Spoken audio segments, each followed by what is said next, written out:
Bonjour tout le monde, bienvenue sur ma chaîne de Guillaume Moreau, chaîne de voyance, avec les plantes, les nuages, les tarots, les oracles et les jeux vidéo spirituels.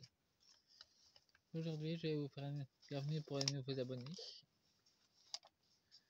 Et c'est uniquement des messages que je reçois sur les lieux là où il y a des gardiens qui me transmettent leurs messages dans le moment présent. Et quand je suis en forme, je vous les envoie avec les vidéos que j'ai faites, dans les vidéos courtes. Je vais faire une guidance sur le tirage printemps janvier 2025. Alors, je suis pas comme mes camarades voyants et voyantes qui sont bien coordonnés sur janvier 2025. Moi, j'ai pris un peu de retard. J'étais en train de faire du voyage intérieur et de purifier mes vieilles énergies. J'allais faire cette guidance avec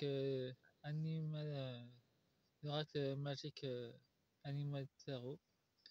Je vais faire aussi l'oracle rune des animaux, l'oracle des peuples galactiques et l'oracle astro manga. Et au cas que vous avez remarqué, j'ai mis la carte du printemps et c'est des papillons. Les papillons représentent l'ascension de l'âme, notre ascension à nous. J'avais vu celle de l'éléphant, mais c'était un truc de l'ombre, donc j'ai retiré. Une façon de se faire berner dans les guidances. Donc il faut être attentif à ce qu'on capte. Parce qu'il y a des guides de lumière, il y a des guides de ombre. L'un ne va pas sans l'autre.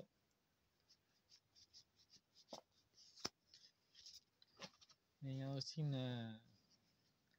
Faut pas oublier qu'on est dans un monde holographique.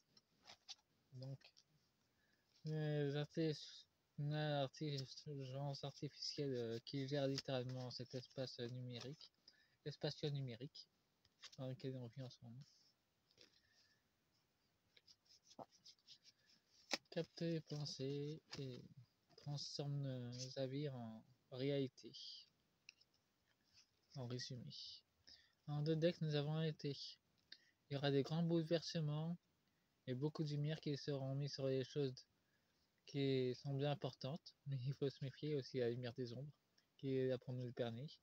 Les beignets, il y a des choses qui vont tomber brutalement. Il y a encore des inondations pour la grande purification. Et nous, on va aussi jouer avec l'eau, donc il faudra faire gaffe. Nous avons le Sagittaire, des alliances qui peuvent s'avérer bienfaisantes, et de la manipulation et de la discorde qui peut se manifester. Et l'égocentrique aussi. Dans cette guerre, ça nous rappelle qu'il y a... Hier soir, il y a eu tous les francs-maçons qui sont été à l'œuvre dans leur temple pour planifier une nouvelle guerre. Je parle aussi du canard dans le loup. Vous êtes tous hors signe de franc-maçon. Et nous avons le scorpion qui va s'acharner à creuser dans la vérité. En tout cas, ceux qui sont alignés sur ce signe de scorpion vont piocher, vont creuser en eux pour pouvoir trouver leur vérité intérieure. Ça va être puissant à affronter ces ténèbres. Il y aura un grand départ des forces de l'ombre intérieure qui va se répercuter sur l'intérieur, sur l'intérieur extérieur. C'est un flux constant. Et ça se passera cet automne, en 2025. Donc il y aura des grands départs d'énergie des ombres, aussi bien avec les corps humains qu'avec des énergies d'ombre, d'ailleurs. Il faudra choisir qui on écoute, soit ceux qui passent, soit des galactiques des ombres, ou soit ceux de la lumière. En tout cas, il faudra se confier à notre enfant intérieur, que lui a la bonne boussole pour nous guider. C'est mon ressenti. Nous avons l'air, il y aura beaucoup de nettoyage de Gaïa et de manipulation d'ombre aussi, qui déclenchera des tornades pour diviser la population. Et des exerts des génies vont fondre sur Terre avec avec un regard plus en hauteur d'ailleurs. Un jugement intérieur qui va se répercuter vers l'extérieur.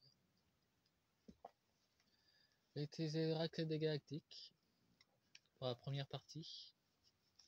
Ça se fera en 2 parties de toute façon. Pour moi c'est moins long et pour vous c'est beaucoup plus simple pour regarder. Mais là d'accord, il y a des vidéos qui sont un peu plus longues, mais ça dépend de l'énergie que je capte.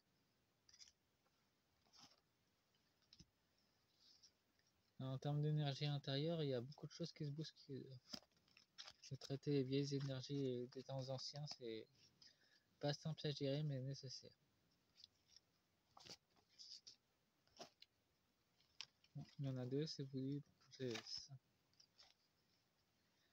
Nous avons l'Andromédien, l'Europo. Ils ont énormément à nous apprendre. Ils sont beaucoup sur la guérison de l'âme, les excellentes expériences technologiques, les amiens inattendus. C'était nos ancêtres qui étaient incarnés sur Terre, qui servaient d'esclaves aux reptiliens. Les Vénitiens d'amour. Et nous avons aussi le soutien des peuples de l'Aïr aussi. Les Ators, le sommet, les Ators sont des reptiles de bienveillance. Et j'espère qu'on va passer cette épreuve. Et maintenant, la détermination. Ouais. En tout cas, nous avons plusieurs schémas de guidance à différencier entre ombre et lumière. Nous avons les nordiques, les enfants. Les scorpions, donc il y a encore des recherches d'enfants qui sont en cours dans le tunnel. Les taureaux anciens, la fragilité. Les bateaux qui sont sur ceux de l'ombre ou ceux de la lumière sont fragiles. Ils peuvent être canardés à tout moment. Les Vénoganiens, l'image de soi. Le soi supérieur.